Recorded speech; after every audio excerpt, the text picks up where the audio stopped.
he was alternating between cardio and weights. How about Mark Cuban, billionaire, owns the Dallas Mavericks basketball team, member of the Shark Tank crew, all kinds of companies that he's invested in. An hour of cardio 6 days a week. These are elliptical, Stairmaster, playing basketball, kickboxing, and aerobics. Tim Cook, CEO of Apple, gets up at 4:30 every morning, goes to the gym several times a week, also cycles and rock climbs. So the idea here is you need to get the exercise because it's actually activating your brain. And they say it's the most powerful way to avoid dementia, Alzheimer's, or any of those kind of debilitating brain diseases. A lot of the experts say exercise is the single most powerful tool you have to optimize brain function and to reduce Alzheimer's, Parkinson's, and dementia. So most people say aerobics for 45 minutes, 6 times a week is the best thing. They say the minimum will be 3 times a week, 30 minutes.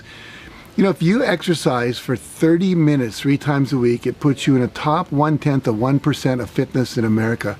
Think about that. That's how unfit most of our country is. And look at the people that are super successful. All these billionaires and millionaires are exercising. Now, the last principle I want to share with you today, and there's a few more I'll do in the future, is pay more, give more, keep more. And what he meant by that is you want to pay more to the people that are your employees and your vendors. In other words, don't skimp. When you pay people little, then they don't have as much money to do the detailed work that they need to do. And he talked about a company where he hired them to do some design work for him, but he tried to get the best deal he could. And in the process, they didn't really have enough money and they were outsourcing stuff to cheaper vendors. And the whole thing kind of went to hell because it didn't work real well because they weren't getting the best resources that they could on the project. So he offers to pay more. I remember a man telling me once that when he had someone build a house for him, he says, "What's your bid?" And then after they give him the bid, he says, "I'm going to give you 20% more than your bid, but I want you to build this like you were building it for yourself." And he said, "I get the best service, I get the best construction, I get the best everything when I do that." And he also talked about giving more personally. In other words, spending time with people, appreciating them. You know, he talks about his staff, and he's got 250 employees. And what he does with those people is he sends them to trainings, he motivates them, he appreciates them, he takes them on outings, like they'll climb a mountain together, they'll go to some adventure thing together. They have lots of staff gatherings together, as we do in our company. We sometimes gather the whole staff around a fire pit. We'll sit and talk from 4 in the afternoon until it's late at night and 9 o'clock, and you can hardly see, but the fire's going, and you have that kind of primal thing that people do when they sit around fires that bonds the group in a great way. We spend a lot of money on staff training, on learning more about marketing and sales and enrollment and all those kind of things. So people in my company have very, very, very, very little turnover. People stay for a long, long time because they feel valued. And so you want to give more time to people, more appreciation, more acknowledgement with them.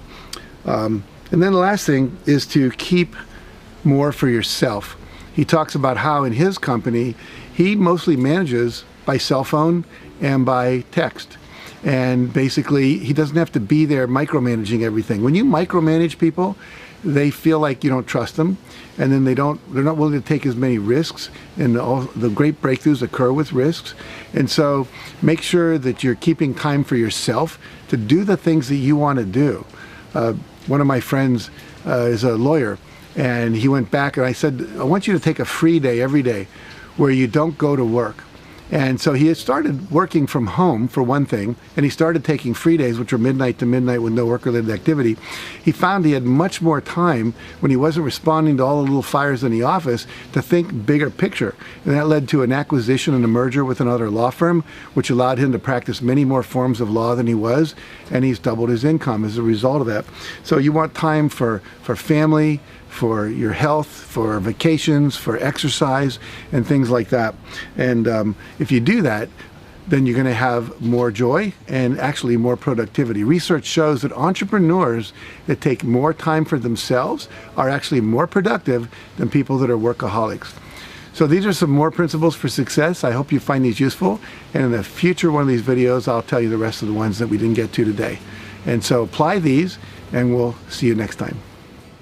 Well, thanks for watching today. I hope you got value. And if you did, please take a moment to like it, share it with someone you care about who could get benefit from also watching this, and make sure to subscribe to our channel here at YouTube so that you can get more information. There's going to be a lot of these coming out over the course of the year. We'd love to have you take advantage of that. And if you'd like more information on what we talked about, make sure to go to my website at jackcanfield.com, where there's a lot of free resources that will help you take what you learned today even further. So thanks for watching.